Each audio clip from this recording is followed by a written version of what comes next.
Hello, আমি আশিস আর আপনারা দেখছেন সিম্পল লাইফ। আর আজকে আমরা আলোচনা করব কি করে আমরা আমাদের আবেগকে কন্ট্রোল করতে পারি, কি করে আমরা আমাদের আমাদের আবেগকে ডাইরেক্ট করতে পারি, হাউ টু কন্ট্রোল ইমোশনস।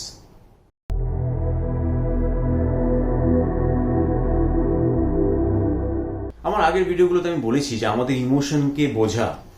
ইমোশনকে বোঝা কতটা প্রয়োজনীয়। এই ইমোশন আমাদের ভাইব্রেশনের যে ইন্ডিকেটর সেটা আমি বলেছি। আর এই ভিডিওতে অবশ্যই সেই ভিডিওগুলো দেখার মধ্যে দিয়ে আপনাদের অবশ্যই মনে প্রশ্ন এসেছে, সে আমি বুঝলাম যে ইমোশনটা বোঝা খুবই প্রয়োজনীয়। কিন্তু আমি পারি না নিজেকে, যখন আমি খারাপ লাগে তখন ভালো লাগার জায়গায় আনতে, যখন আমার ভালো লাগে তখন আবার সেটাকে বাড়াতে বা সেটাকে বজায় রাখতে আমি পারি না। কি করে সেটা সম্ভব? আর সত্যি সেটা খুব প্র্যাকটিসের ব্যাপার। কেন কি law of attraction is a very powerful thing. Law of attraction প্রচন্ড শক্তিশালী একটা ল। এই সম্পূর্ণ ইউনিভার্সকে সে ম্যানেজ করে চলেছে, সেটা কম জিনিস নয়। প্রচন্ড শক্তিশালী একটি ল। আর সে ইন্ডিকেট করছে আপনার ইমোশন। আপনি আপনার খারাপ লাগার জায়গায় আছেন আর আপনি হট করে সেটাকে ভালো লাগার জায়গা, ভাইব্রেশনটাই চেঞ্জ হয়ে যাবে। আপনি আপনার খারাপ লাগা ফিল করছেন, আপনি আপনার সেই ফ্রিকোয়েন্সিতে সেই ভাইব্রেশনে আছেন, আর সেটা হট করে চেঞ্জ হয়ে অন্য একটা ভাইব্রেশন হয়ে যাবে। এই ল অফ অ্যাট্রাকশন এটা হতে দেবে না। সেটার জন্য প্র্যাকটিস চাই, সেটার জন্য পার্টিকুলার আমাদের সিস্টেম চাই। আর সেই সিস্টেমটা আর সেই প্রক্রিয়াটাকে নিয়েই আজকে আমরা আলোচনা করবো যে কি করে সম্ভব আমাদের ইমোশনকে কন্ট্রোল করা, কি করে সম্ভব আমাদের ইমোশন ডাইরেক্ট করা। তো এখানে এই ইমোশনের ব্যাপারে, এই ইমোশনকে কন্ট্রোল করার ব্যাপারে আমি কিন্তু দুটো জিনিস বলেছি। সেটা হচ্ছে যে একটা কন্ট্রোল আর একটা হচ্ছে ডাইরেক্ট। তো কন্ট্রোলটা এই জন্যই বলেছি, কেন কি কন্ট্রোল বললে আপনি জিনিসটাকে ধরতে পারবেন, কিন্তু আমরা আমাদের ইমোশনকে কখনোই কন্ট্রোল করতে পারি না। কেন কি আমি বলেছি আর আপনি বুঝেছেন যে ইমোশনটা তৈরি হচ্ছে থট রিসিভের মাধ্যমে, সেই ভাইব্রেশনের রিসিভের মাধ্যমে। যেই ধরনের ভাইব্রেশনে আমরা আছি সেটার একটা রিফ্লেকশন, সেটা একটা প্রতিক্রিয়া দিচ্ছে আমাদের এই ইমোশন, সেটাকে ইন্ডিকেট করছে আমাদের ইমোশন। তো ভাইব্রেশনকে, থটকে আপনি কখনোই কন্ট্রোল করতে পারবেন না। আপনার থট কখনোই কন্ট্রোল হবে না। কেন কি এই যে মেকানিজমটা, এই যে মস্তিষ্কটা, আমি বলেছি, দরকার হলে আমি আবার ভিডিও বানাবো। এই যে মস্তিষ্কটা, এটা হচ্ছে থট রিসিভ এবং ট্রান্সমিটিং মেকানিজম, ভাইব্রেশন রিসিভিং আর ট্রান্সমিটিং মেকানিজম। কেন কি এটা খুব প্রয়োজনীয়। এই ওয়ার্ল্ডটাই ভাইব্রেশনাল বেস, ভাইব্রেশনই এটার ফাউন্ডেশন। তো আপনি ভাইব্রেশনকেই যদি বন্ধ করে দেন, তাহলে এই ওয়ার্ল্ডটাকে আপনার মধ্যে বন্ধ করে দেওয়া হবে। সেই জন্য এটা সম্ভব নয় যে আপনি থটটাকে, ভাইব্রেশনটাকে রিসিভ, ট্রান্সমিটিং বন্ধ করে দেবেন। তাহলে করবোটা কি? তাহলে কেমন করে আমি যখন খারাপ লাগার জায়গায় থাকবো, আমি নিজেকে ভালো লাগার জায়গায় নিয়ে যাব? এই ওয়ার্ল্ডটা অ্যাট্রাকশন বেসড। এই ওয়ার্ল্ডের বেসিক নিয়ম হচ্ছে ল অফ অ্যাট্রাকশন। আপনি অ্যাট্রাক্ট করবেন, আপনি কোনো কিছুকে দূরে সরাতে পারবেন না। আপনার খারাপ লাগছে, আপনি খারাপ লাগাটাকে দূরে সরাতে পারবেন না, আপনি ভালো লাগাটাকে অ্যাট্রাক্ট করতে পারেন। এটাই হচ্ছে ব্যাপার। আপনার ইমোশনকে কন্ট্রোল করার জন্য আপনার ইমোশনকে বা ভাইব্রেশনকে বা থটকে বন্ধ করতে হবে না, সেটাকে কন্ট্রোল করতে হবে না, নিজেকে ডাইরেক্ট করতে হবে। নিজেকে ডাইরেক্ট করতে হবে ভালো লাগার দিকে। আপনার খারাপ না লাগলে ভালো লাগার দিকে নিজেকে ডাইরেক্ট করতে হবে। আপনার থটটাকে ডাইরেক্ট করতে হবে, নিজের ফোকাসটাকে ডাইরেক্ট করতে হবে অন্য একটা জিনিস অ্যাট্রাক্ট করার জন্য। যেটা আপনার ভালো লাগছে না, যেই অ্যাট্রাকশনটা আপনার ভালো লাগছে না, সেটাকে বাদ দিয়ে অন্যটাকে অ্যাট্রাক্ট করা শুরু করতে হবে। আপনি কখনোই ভাববেন না, এটা এইভাবে চিন্তা করবেন না যে যেটা আপনার ভালো লাগছে না, যেটা আপনার চাই না, সেটাকে আপনি সরিয়ে দিবেন আর তারপরে আপনার জীবনে ভালো লাগা আসবে। না, আপনি যেটাকে সরাতে চেষ্টা করতে থাকবেন, সেটা ক্রমাগত আপনার দিকে আসবে। কেন কি আপনার ফোকাসটা, আপনার থট রিসিভিং প্রসেসটা সেই সাবজেক্টের উপরেই নির্ভর করে চলতে থাকবে। তো ব্যাপারটা হচ্ছে কি, যে আমরা কখনোই থটকে, ইমোশনকে কন্ট্রোল করব না, আমরা সেটাকে ডাইরেক্ট করব। এবার আসি সেই প্রক্রিয়াতে, যে আলটিমেটলি ইমোশনটাকে আমরা কি করে ডাইরেক্ট করব, কি করে যখন আমাদের ভালো লাগছে না তখন ভালো লাগার দিকে আমরা যাব। এটার একমাত্র প্রক্রিয়া এই অ্যাট্রাকশন বেস ইউনিভার্সের মধ্যে হচ্ছে ডিস্ট্র্যাকশন। নিজেকে অন্য মনস্ক করা। যেই বিষয়ের উপর দাঁড়িয়ে আপনার ভালো লাগছে না, সেটার উপর থেকে নিজেকে অন্য মনস্ক করা, নিজেকে অন্য দিকে মন দেওয়া, অমনোযোগী করা, ডিস্ট্র্যাক্ট করা। এবার এই ওয়ার্ডটা একটা এবং ব্যাপারটা খুব ছোট মনে হলেও এইটাই হচ্ছে সেই আসল বেসিক জিনিস, যেটাকে যদি আপনি নিজের জীবনে প্র্যাকটিস করে মাস্টার করে ফেলতে পারেন, আপনার উন্নতিতে, আপনার ঐশ্বর্যে, আপনার সাফল্যে আর এই পৃথিবীতে কোনো কিছুই মানে বাধা থাকবে না। যদিও এখনো বাধা নেই, এখনো একমাত্র আপনার এই প্র্যাকটিসের জন্যই, আপনার যতটুকু এটার মধ্যে প্র্যাকটিস আছে সেটার জন্য আপনি এগিয়ে বা পিছিয়ে আছেন। তো ব্যাপার হচ্ছে ডিস্ট্রাকশন। আমরা ইমোশনকে কন্ট্রোল করব, আমরা ইমোশনকে কন্ট্রোল না, আমরা ইমোশনকে ডাইরেক্ট করব, আমাদের থটকে ডাইরেক্ট করব, আমাদের ফোকাসকে ডাইরেক্ট করব ডিস্ট্রাকশনের মাধ্যমে। এবার এই যে ডিস্ট্রাকশনটা আছে, এবার এই যে ডিস্ট্রাকশনটা আছে, এই ডিস্ট্রাকশনটা দুরকম ভাবে করা সম্ভব। এই ডিস্ট্রাকশনটা আপনি করতে পারেন শারীরবৃত্তীয় ক্রিয়ার মাধ্যমে বা অশারীরিক ক্রিয়ার মাধ্যমে। খুব কঠিন বাংলা বলে ফেলালাম, সোজা ইংলিশ বলছি। ফিজিক্যাল ওয়ার্ক, হাতে পায়ের কাজ, নন ফিজিক্যাল ওয়ার্ক, নন ফিজিক্যাল ওয়ার্ক, নন ফিজিক্যাল কাজ মানে হাতে পায়ের কাজ না। এবার ফিজিক্যাল যে ওয়ার্ক আছে, ডিস্ট্রাকশনকে আমি দুরকম ভাবে করতে পারি, ডিস্ট্রাকশন আমি দুরকম ভাবে নিজেকে করতে পারি। সেটা হচ্ছে ফিজিক্যাল ওয়ার্ক মানে শরীরের হাত পায়ের কাজ, আর নন ফিজিক্যাল ওয়ার্ক মানে শরীরের হাত পা ওটার মধ্যে ইনক্লুড হবে না এমন কাজ। এবার শরীরের যে কাজ, শরীরের কাজ সেটাকে আমি পরে আসছি, আগে শরীর ছাড়া যে কাজ সেটার মধ্যে আসি।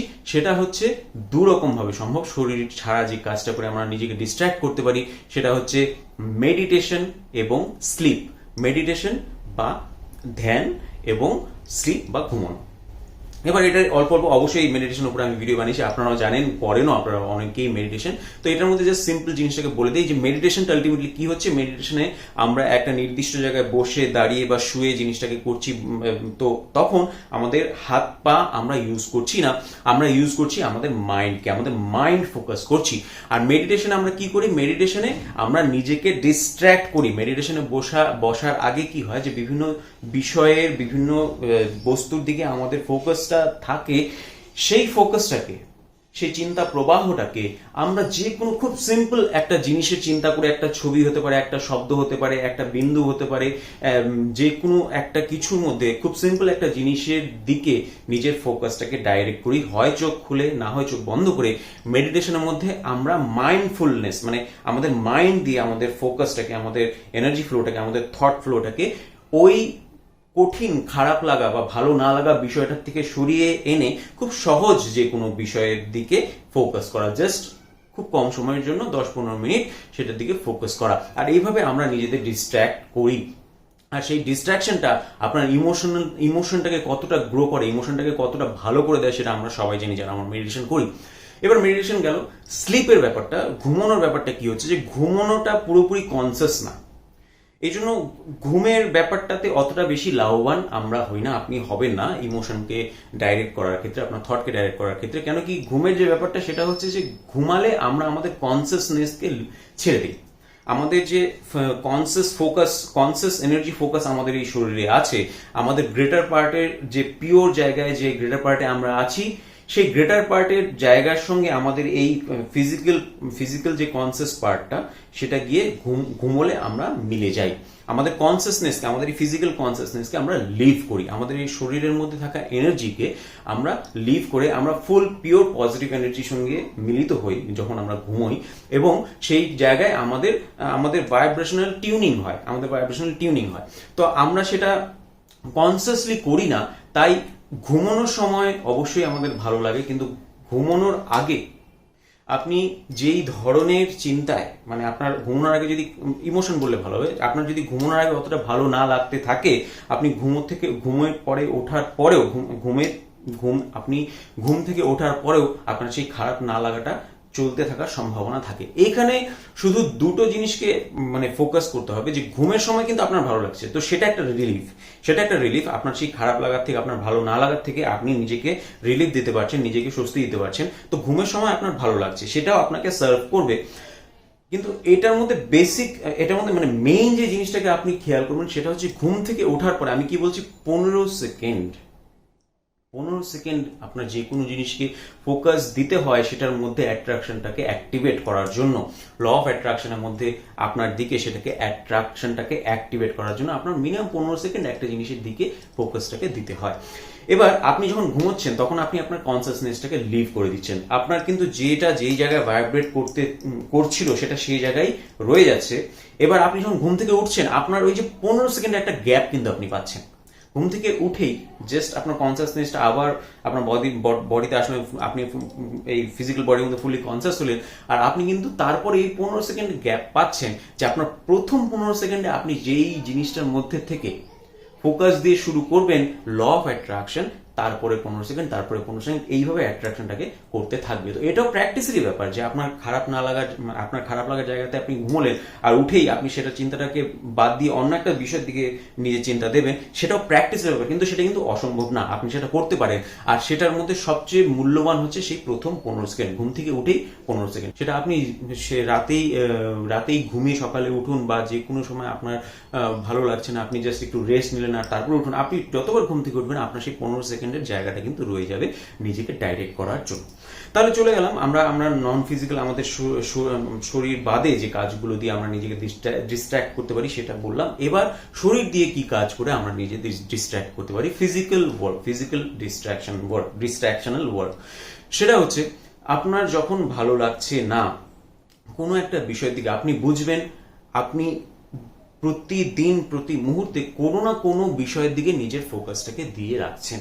আর আপনার যদি ভালো লাগছে তার মানে আপনি যে বিষয়ের দিকে ফোকাস দিয়ে রাখছেন সেই বিষয়টার পজিটিভ এসপেক্টটাকে, ভালো লাগার জিনিসটাকে দেখতে পারছেন, আর আপনার সেজন্যই ভালো লাগছে। সেই ভালো লাগার থটগুলোকে, সেই ভাইব্রেশনটাকে আপনি রিসিভ করছেন আর এমিট করছেন, তাই আপনার ভালো লাগছে। আর আপনার যদি ভালো না লাগে তাহলে আপনি বুঝে যাবেন যে যেই বিষয়টার দিকে আপনি ফোকাস দিয়ে আছেন সেটার আপনি পজিটিভ এসপেক্ট, ভালো লাগার দিকগুলো দেখছেন না, আপনি সেটার অ্যাবসেন্সটাকে, সেই বিষয়ের অভাবটাকে দেখছেন, আর তাই আপনার সেটা অনুভূতি হচ্ছে। এবার আপনার সবসময় বোঝার দরকার নেই যে আপনি কোন বিষয় নিয়ে চিন্তা করছেন, আপনি কি চিন্তা করছেন, কোন থট প্রসেস চলছে, আপনি শুধু আপনার ইমোশনকে মনিটর করবেন, যেটা আমি বলছি। তো এবার আপনি আপনার ইমোশনকে মনিটর করে দেখলেন যে আপনার ভালো লাগছে না, হয়তো আপনি বুঝতে পারলেন, হয়তো আপনি বুঝতে পারলেন না যে কোন বিষয়ের দিকে আপনি ফোকাস দিয়ে আছেন। আপনার কাজ হলো সেই মুহূর্তে যতটা সম্ভব ততটা ইজি এমন একটা কাজ করা, যেটা করলে আপনি খুব সহজেই, ইজি এই জন্য কেন কি ওই কাজটা, ওই বিষয়টা আপনার কাছে খুবই সহজভাবে ভালো লাগা তৈরি না করলেও কমসে কম জাস্ট খারাপ লাগা তৈরি করে না। যেরকম যেরকম যেরকম ঘরটাকে গুছিয়ে ফেলা, যেরকম একটু একটু গার্ডেনিং করা, একটু একটু বাগান পরিচর্যা করা, যেরকম একটু আপনার একটা সাইকেল বা বাইক নিয়ে বা গাড়ি নিয়ে একটু রাইড করে আসা, একটু বেরিয়ে গিয়ে একটু ঘুরে আসা, যেরকম জাস্ট একটা ভালো লাগা জিনিস একটু খাওয়া, যেরকম জাস্ট একটা মোবাইলে একটা গেম খেলা বা ভিডিও দেখা যেটা আপনার ভালো লাগে, মানে জাস্ট ইজি এমন একটা কাজ, এমন একটা শারীরিক ক্রিয়া, এমন একটা ফিজিক্যাল ওয়ার্ক যেটা আপনার স্বাভাবিকভাবেই ভালো লাগে, খুব ইজি সেটাকে ভালোবাসা, ভালো লাগানো। আপনার কোনো মুহূর্তে যদি ভালো না লাগে আপনি ওই সাবজেক্টটাকে বাদ দেন আর এরকম একটা সাবজেক্টে নিজেকে নিয়ে আসেন, নিজেকে ডাইরেক্ট করেন, কাজ করা শুরু করেন, যেটা আপনার খুব ইজি ভালো লাগার পক্ষে, মানে যেটাকে করলে আপনি খুব সহজেই ভালো লাগাটা তৈরি করতে পারেন। আর ওই মুহূর্তে ওই কাজটা আপনার কাছে জাস্ট মানে কমসে কম এরকম মনে হবে না যে আপনি ওটাকে করতে চান না, যে করা যায়, দেখি কি হয়, মানে খুব স্বাভাবিক, এরকম না যে খুব খারাপ লাগছে। আবার ওই মুহূর্তে খারাপ লাগার মুহূর্ত থেকে আপনি হট করে এরকম একটা কাজ শুরু করে দিতে পারবেন না যেটা আপনার খুব খুব খুব ভালো লাগে। তো সেই জন্যই খুব ইজি কাজগুলোকে, খুব নমিনাল কাজগুলোকে ওই মুহূর্তে আপনি করা শুরু করতে পারেন, আর দেখবেন যে ওইগুলো করা শুরু করার 10-15 মিনিট 20 মিনিটের মধ্যেই আপনার মধ্যে একটা হালকা স্বস্তি, শান্তি শুরু হয়েছে। আর তারপর আপনি সেই কাজটাকে কন্টিনিউ করতে পারেন, বা আপনার যদি মনে হয় সেই কাজটার থেকে ফোকাস সরিয়ে আরেকটু বেটার ভালো লাগা কাজের দিকে, আরেকটু বেটার ভালো লাগা সাবজেক্টের দিকে নিজেকে ডাইরেক্ট করতে পারেন। আর এরকম ভাবেই ডিস্ট্রাকশনের মধ্যে দিয়ে আপনি নিজেকে খারাপ লাগার থেকে, মোটামুটি খারাপ লাগা, অতটা খারাপ লাগাও না, ভালো লাগাও না, সাধারণ সাধারণ ফিলিংস এর জায়গায়, তারপরে একটু ভালো লাগা, তারপর আরেকটু ভালো লাগা, তারপর অনেকটা ভালো লাগার দিকে নিজেকে ডাইরেক্ট করতে পারেন। আর এটাই হচ্ছে প্র্যাকটিস, সেই প্র্যাকটিস যেটা আপনাকে সেই চরম শক্তিশালী করে তুলবে, প্রচন্ড মানে কনফিডেন্স আপনার মধ্যে তৈরি করবে। কেন কি আপনি আপনার ইমোশনকে ডাইরেক্ট করতে পারছেন, আপনি আপনার থটকে ডাইরেক্ট করতে পারছেন, ফোকাসকে ডাইরেক্ট করতে পারছেন। এর মানে হচ্ছে যে আপনি আপনার জীবনকে ডাইরেক্ট করছেন, আপনি আপনার ক্রিয়েশনকে ডাইরেক্ট করছেন, আপনি আপনার নিজের ফুল যে পৃথিবী সেটাকে শিফট করছেন আপনি আপনার এই ডিস্ট্র্যাকশনের মাধ্যমে। তাহলে এতটাই প্রয়োজনীয় আর এতটাই সহজ ইমোশনকে ডাইরেক্ট করা, কন্ট্রোল করা। আর বলবো না কেন কি এত কিছু বলার পরে আপনারা বুঝে গেছেন ইমোশনকে আমরা কন্ট্রোল করি না, ইমোশনকে আমরা ডাইরেক্ট করি। আপনারাও আপনাদের জীবনের উদাহরণ দেখে নিয়ে বুঝে যাবেন যে কখনোই আপনাদের যখন খুব ভালো লাগছে সেই ভালো লাগাই হোক, আর খুব খারাপ লাগছে সেই খুব খারাপ লাগাই হোক, যখন পরিবর্তন হচ্ছে সেটা কখনোই সেই বিষয়ের উপরে দাঁড়িয়ে হচ্ছে না, অন্য একটা বিষয়ে ফোকাস দেওয়ার জন্য। সেটা হচ্ছে আপনার খুব খারাপ লাগছিল, আপনি আর পারছেন না সেই খারাপ লাগাটাকে নিতে, আপনি একটু ঘুমিয়ে পড়লেন, বা আপনাকে অন্য কেউ বললো, বা আপনি নিজের ইচ্ছাতেই অন্য একটা বিষয়ের দিকে ফোকাস দিলেন, আর আপনার সেই খারাপ লাগাটা ওই মুহূর্তে একটু কমলো। একই রকম ভাবে ভালো লাগছে কিন্তু কোনো একটা কারণে ওই সাবজেক্ট থেকে আপনার নিজের ফোকাসটাকে সরাতে হলো, বা অন্য কোনো কারণে আপনি সেই ফোকাসটাকে সরিয়ে নিলেন, আর আপনার ভালো লাগাটা ওই মুহূর্তের জন্য কমে গেল। তো যাই হোক, এইভাবে আমরা আমাদের ইমোশনকে ডাইরেক্ট করব, এইভাবে আমরা আমাদের ইমোশনকে ডাইরেক্ট করার মধ্যে দিয়ে আমাদের ঐচ্ছিক জীবনকে আমরা তৈরি করব, এবং তাতে সাহায্য করবে এই ইউনিভার্সাল ল অফ অ্যাট্রাকশন এবং এই ইউনিভার্স।